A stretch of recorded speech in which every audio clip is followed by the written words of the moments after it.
No idea. Paimon just woke up and then we were here.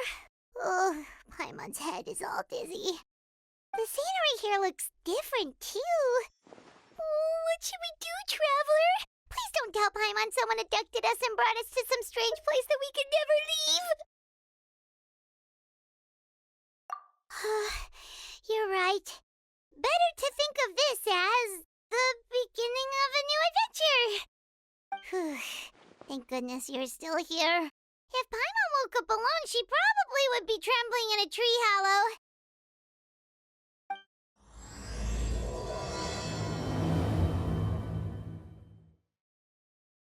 Let's follow this path for now. We might be able to meet someone and figure out what this place is all about.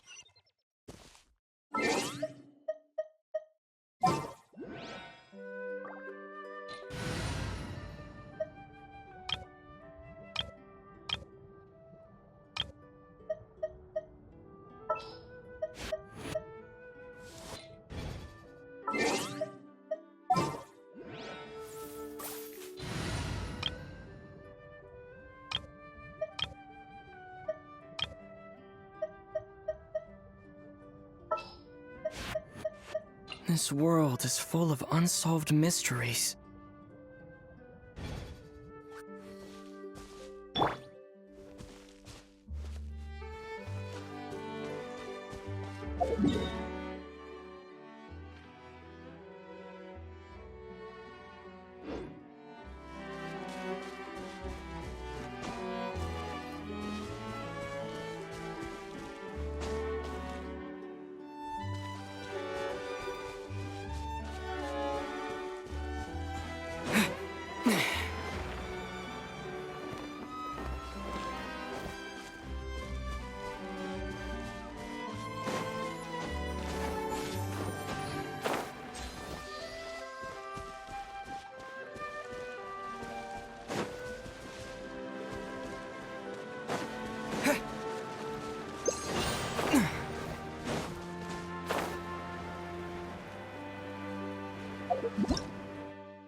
By the road look weird to you? It almost looked like they were made of paper. And those two frogs over there? Yeah, they look like pieces of origami. Oh, by the shade of a lotus leaf stream, don't tell me you forgot how to jump! I didn't forget, Firecracker. I'm just not sure if what I remember is correct. Next thing you know, you'll have forgotten how to sing, much less notate a score. You still remember why we call you Stream, don't you? Yeah, because I've got a great singing voice. Although these days, the name seems more ironic than anything. Not just a great voice, one that evokes the gentleness of early morning dewdrops flowing into a spring. So cheer up and make the jump over. If you're still unsure, just use that roll of magic thread. I won't laugh, I promise. Now, don't tell me you've forgotten how to use that as well. I haven't forgotten everything, Firecracker. Your name, for instance. It's kind of hard to forget that you're named after your fiery temper. Now do me a favor and pipe down for a second. I'll be right over.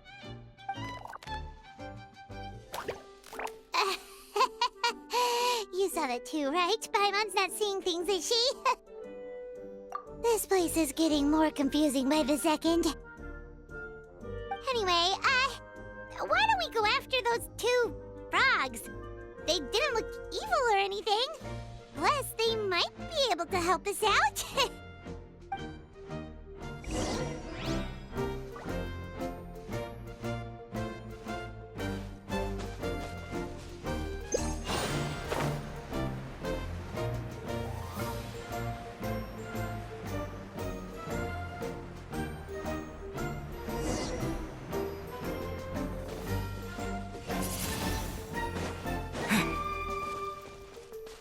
Loaded. These items are unclaimed. We may take them without controversy.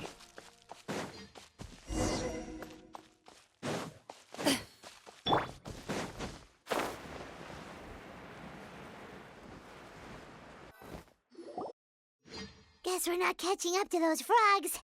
They were so fast. Paimon couldn't even tell where they hopped off to in the end. Excuse me, honored travelers. Did you come from the Cliff of Prophecy, perchance? The chubby paper hamster just talked. Chubby? Who are you calling chubby? I've just got a slightly thicker layer of paper on me, that's all. Allow me to introduce myself. My name is Armand, and I'm an elder of the Forest of Blessings. I've been waiting here for the hero of prophecy to arrive. Traveler, could you pinch Paimon just to make sure she's not still dreaming? Pinching, you say? Well, I can help with that, although you'll have to get a little closer. My arms are rather short. That's all right. We just need a minute to collect ourselves. Okay, let's think things through. We know for sure this isn't the world we're familiar with. The talking paper animals and all the paper trees and plants make that pretty clear. The hero from another world, supported by their companions, shall restore peace to the world. That is what the prophecy says. Oh, dearie me. I completely forgot to introduce you to this world, didn't I? Oh, and here I am, getting all excited by the arrival of the hero. You'll have to excuse me. This old brain isn't what it once was. All shell and no nut. Oh, well, perhaps my once glossy paper has faded past the point of no return. It's okay, really. You can just tell us all about this world now. Let me think. Where should I even begin? Pretty much forgotten everything that happened in the past. Right. I believe the story circulating along the pulp of this forest goes as follows. A long, long time ago, 3 goddesses created this world and named it Simulanka. The goddess of creation, who presides over matter and magic, created the mountains and rivers and gave us life. Her powers also paved the way for Simulanka to exist in numerous worlds. After the goddess of creation came the goddess of prophecy, with dominion over the stars and the course of fate itself. She induced the sky to spin and the earth to move. Even to this day, her statue still stands tall at the highest point of Constellation Metropole. The final goddess was the goddess of fate, she who reigns over all treasured tales and dearest wishes. She bestowed upon us the fierce and everlasting feelings of love and hate, and showed us the meaning of death and hope. Whoa, they all seem super impressive. Sounds like they really did a lot. Of course. All new residents of Simulanka come to the forest to thank the goddess of creation for founding this world, and travel to Constellation Metropole to witness the divinations of the goddess of prophecy's numerous oracles. After that, they make their way to the end of the world and tell the goddess of fate about their most cherished dreams. Well, at least that's how it used to be. How it used to be? Did something bad happen? Oh, yeah. That has to do with the hero you're waiting for, right? Yes, this old brain of mine may have forgotten many things, but I will never forget the day the evil dragon descended upon our forest. It came down from the skies in an ominous black mist and ravaged our homeland. Its gigantic footprints can still be seen in the kingdom of breezes and bells. We're incredibly fortunate that no one was hurt. Sounds terrifying. Terror doesn't stop there, I'm afraid. Ever since the attack, the Calligraphy Tavern in the forest has been closed.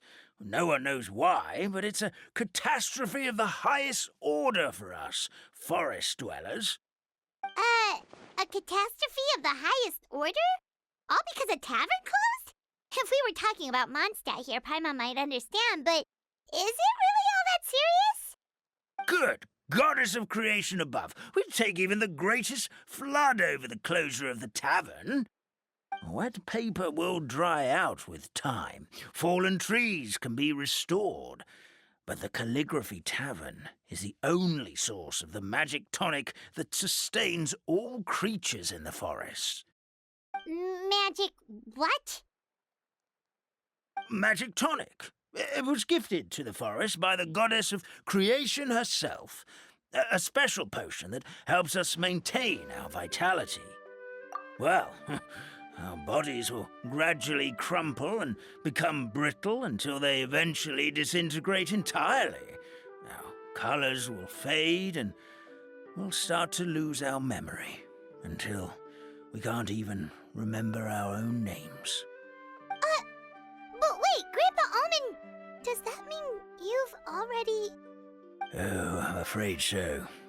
The color has all but completely faded from my paper. To be honest, all I really remember is that I'm supposed to wait here for the hero of prophecy. But I've already forgotten who gave me that order to begin with. Then we've got to act fast! How can we help? Oh, brave Pixie. May the goddess of fate reward you and your friend for your kindness. Could it be you're the heroes I've been waiting for all along? Not sure how we know that. Plus, we can't even remember how we got here, so it's not looking too promising. Well, this is turning out to be quite the conundrum for old Almond Brain here. The prophecy never mentioned anything like that. For now, why don't you come with me to the Hut of Blessings? Our forest fairy lives there. Maybe she'll know what to do.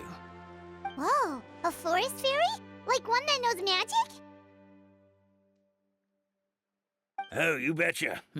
She's prophesized to join the hero on their journey.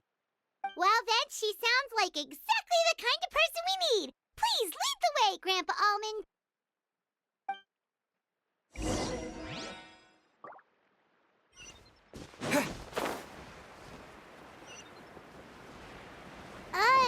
That meadow over there looks pretty strange. That's what the Calligraphy Tavern looks like. Now it's lost all of its color.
This is the place. If you could just wait a moment, the fairy should be